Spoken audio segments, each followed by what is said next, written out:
All right, Steeler fans, time for Friday, second half. It's the All Betz Are Off segment with Jeremy Betz. Jeremy, what's going on?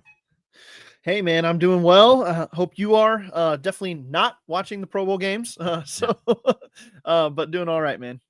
I'm sure you've been glued to Mobile, am I right? Senior Bowl action? Yeah, absolutely. Been checking as much out of that as I can and staying on top of some of the players. We just did a Steelers Fix podcast about it. So, this is one of my favorite times of year.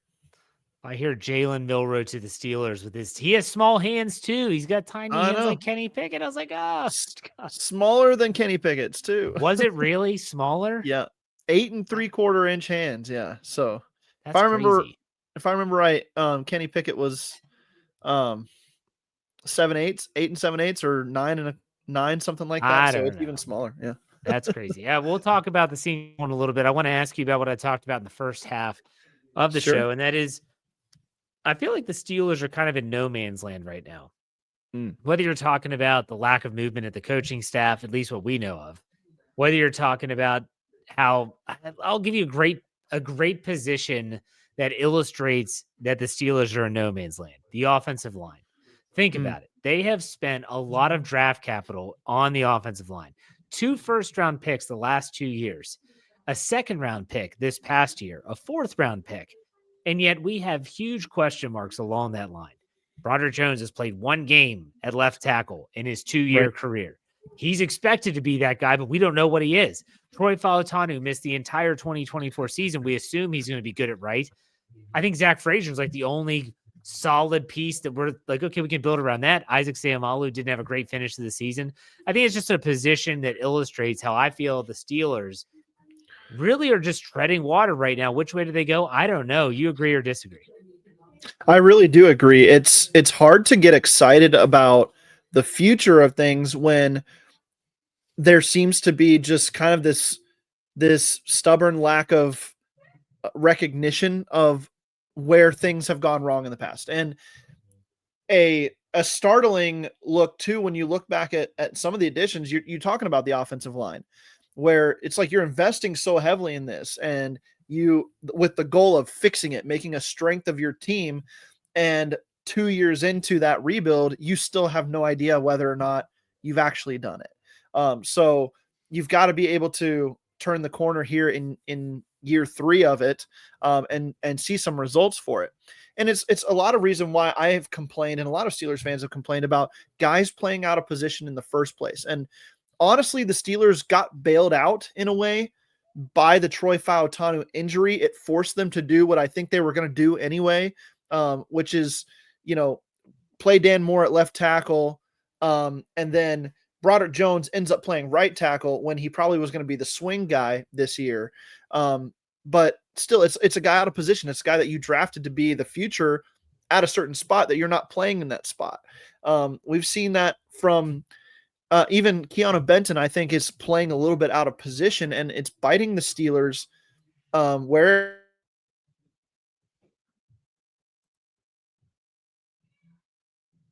treading water in a sea of uncertainty, and it's not fun. It's not fun to watch as a fan, and I'm sure it's not fun for an organization as proud as the Steelers is too, but they're doing it to themselves. No, and now, earlier in the week, we had Art Rooney talking to the media. Now he's doing his local TV rounds. So, like, I just saw a snippet where he was with WPXI. He did one with KDKA. He's doing one with WTAE. Like, all the main, say he's doing a sit down with their sports director or sports anchor. And I just see more and more questions. Like, I saw a question today was, what kind of traits do you want to see in your quarterback that you're next? And he's just like, well, they quarterbacks are mobile now, so I think that's part of it. He looks like he doesn't have the answers. And that's scary. And I don't expect him to have the answers. He's not a coach. I'm not expecting him to be a coach. I don't want him to be a meddling owner. I really don't. Like we talked on the Steelers preview last night, and Brian Davis was talking about how he felt he wanted Art Rooney to be more involved. He wanted him to be more hands-on. It's like, well, I don't know if I want that. I don't want David Tepper in Carolina. I don't want Daniel Snyder when he was with the Redskins. I just think I personally just wish that he would let Mike Tomlin and even Omar Khan, like, if you want to be aggressive, let's be aggressive. What do we got to do? let's open the checkbook up a little bit. What do we got to do? We got to make trades. Got to bring in new coaches.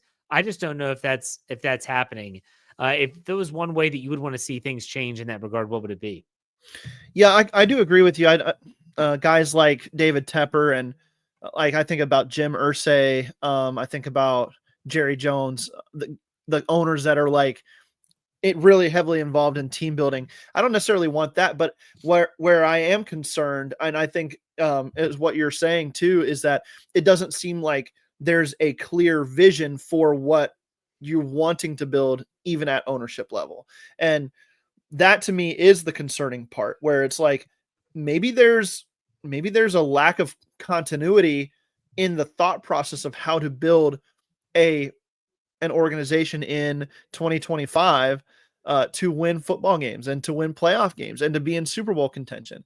And if that doesn't start with ownership, where the vision is laid out clearly, expectations, and then that trickles down from there, then I think that you can run into some issues. And I think we've kind of come to realize that Mike Tomlin's biggest weaknesses probably are building the staff around him and probably some of the in-game management stuff when things get sticky, right? In end of half scenarios, end of game scenarios. So who can step in and help in that regard? I don't know. I just don't know if much is going to change under the current regime. And, we've been saying, and they've been saying that we're not just going to sit idly by and do nothing and expect different results. But at the same time, it feels like kind of lip service at this point, because that is what we're seeing is same old. And then everybody ends up, we don't like this any more than you do at the end of the season when they're going home and prepping for Mobile instead of prepping for further playoff games. All right, so let's shift gears a little bit. We can all complain and moan about the ownership and the coaching staff, but let's talk about these athletes down in Mobile. Are there any players? I guess it's not just Mobile. Is the East-West game, a Shrine game, going on at the same time? Yeah, the Shrine Bowl. I think they're playing tonight. I'm sorry, Thursday while we're recording this. Yeah. And I haven't tuned into it yet. I usually catch some of the Shrine Bowl stuff after the fact. Go back and look through that as reports are coming out and things. It's definitely less tracked and less information coming out of Shrine Bowl week than there is out of Mobile. But what you're seeing in Mobile is kind of the position groups that are strong separating themselves from those that are not so strong. And you see that especially with the quarterback group, where everybody's struggling. You've had a couple, I guess not even standout performances, but a couple intriguing performances, if you will, where it's like, okay, if so-and-so could play like this all the time, then we've got something to work with here. But right now, Jackson Dart out of Ole Miss is kind of the winner at quarterback from Mobile, and it's more about the guys around him not doing as well than him actually standing out from the crowd. Obviously, Jalen Milroe, big arm, lots of athleticism, played for a marquee college program. He's going to get some buzz, but some of the traits we were talking about, hand size for him, he's got small hands, and Steelers fans have probably not much rope left on the chain for that one, for that type of thing. So we'll see how it all goes. But outside of that, I think you really see the focus of Mike Tomlin and Omar Khan. And it's like we've talked about, the trenches.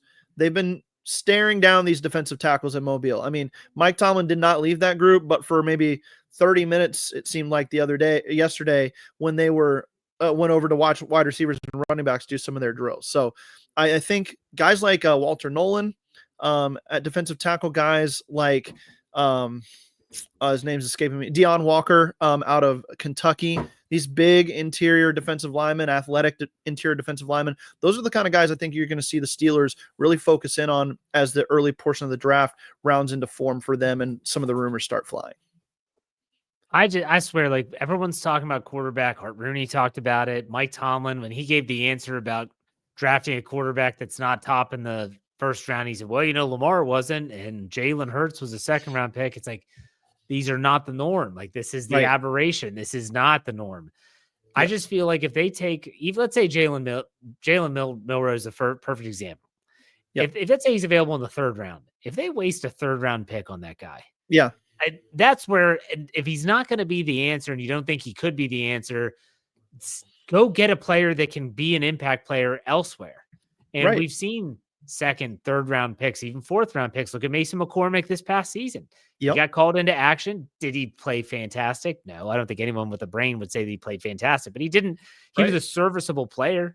And so that's my nightmare, Jeremy. That's my nightmare, is that they feel this urge to draft a quarterback and they just reach because, well, we have to get a quarterback. And there's a part of me that thinks they're going to do it. What do you think? Yeah. I kind of feel like that's the one thing that I guess is trickling down from the top, right? Is we've got to get the quarterback position right, and forcing it is the worst thing you can do. So I do think that there's some good scenarios in like early day 3 where you could take a quarterback and do some development.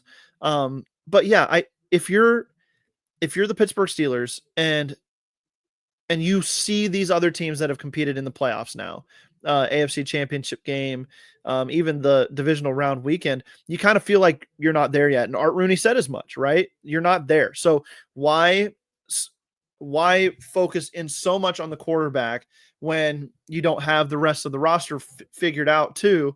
It makes sense to take some shots, take some flyers on some guys, but not at the expense of adding good players who can help you at positions of need right away. So I do agree with you. I would not be surprised if they have a guy in mind. As an Ohio State fan, I really like Will Howard. I think he's got prototype size. He's got some mobility. He's got a decent arm. That could be a guy in the middle of the draft that could intrigue the Steelers. But if I'm not going after anybody on day 2 with all the other holes that are on this roster, and unless you're going to trade up into the top 5 for one of the top 2 or 3 guys, which in this draft class would be kind of foolish in my opinion anyway, I don't think that it's worth it to make that type of move. Yeah, I don't know. This offseason is going to be crazy. It could be tumultuous if you want to use that adjective, but I don't know. We'll see. I'm anxious. I'm nervous. We'll see what happens. But I do want to get your thoughts on the conference championships, which happened last weekend. And it's a Pro Bowl games this weekend. But what do you think about those games? What do you think about the Pro Bowl matchup or Super Bowl matchup, not Pro Bowl? Yeah, so not the Super Bowl matchup any of us probably wanted. I mean, all the memes, all the tweets on X and Twitter, it all rings true. It's like the 2 patches where it's like Philadelphia, those guys are rooting for Philly. Kansas City, Missouri, those guys are rooting for Kansas City, and everybody else is rooting for tornadoes to strike or something like that. It kind of feels that way. But when you look at those 2 teams, the Chiefs and the Eagles, I mean, it's hard to argue against them being the 2 best teams in the league. The Chiefs obviously have the most clutch quarterback, the best coach quarterback duo in football. They rise up when the moments are biggest. They've proven that over and over. And you've got a Bills team that I thought was game. I thought probably could have, maybe should have won. I'm not in on the conspiracy theories that it's rigged or anything like that, but it does seem like the breaks go KC's way.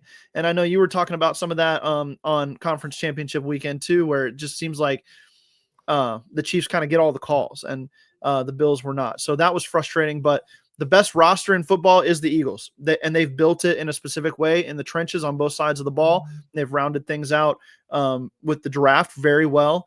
The Kansas City Chiefs have done the same thing, but they rely more on their quarterback not making the big mistake and making plays when necessary, just being better and smarter than the other team.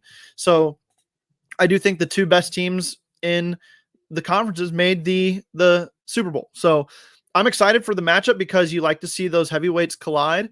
But at the same time, the NFL for all of the push for parity, it seems like the same couple teams really rise to the top almost every year, especially with this Chiefs dynasty going on. And it does get a little tiresome as a fan of another team, especially a team that is used to competing in that spot and hasn't been for a little bit. I feel like this year in the NFL, the league took a step backwards in parity. You didn't Yeah, have those random teams rising up and winning those games. It was pretty much not that they covered. yeah, It's not like we're talking against the spread here, but outside of that, Carolina giving the Chiefs a heart attack towards the end of the season, you didn't have a lot of those games. It was pretty yeah, much, well, Baltimore's playing this team, they're going to win, and they do. yeah. It was pretty predictable, I guess is what I'd Right. say. You had the biggest disparity in records at the smallest middle class in the NFL Yeah. in years. So you had all these teams with 5 and fewer wins, and then you had all these teams with 10 plus wins. There was hardly any middle class of the NFL. So it was a step back in parity, like you're saying.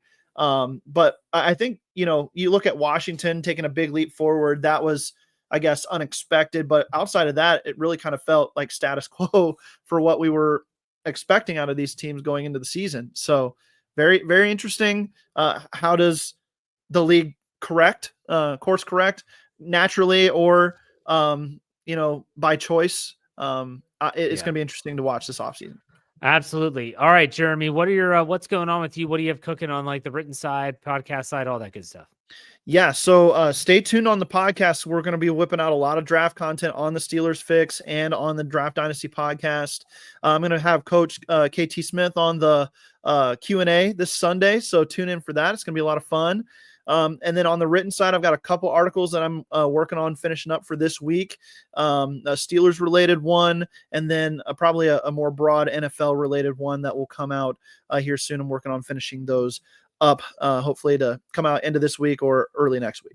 All right, perfect, man. Sounds great. Look forward to it. And in the meantime, hey, enjoy a little rest this weekend before the Yeah, Super Bowl. We'll talk about that next week, but enjoy your weekend, man. We'll talk next week. Take it easy. sounds good, Jeff. Have a good one.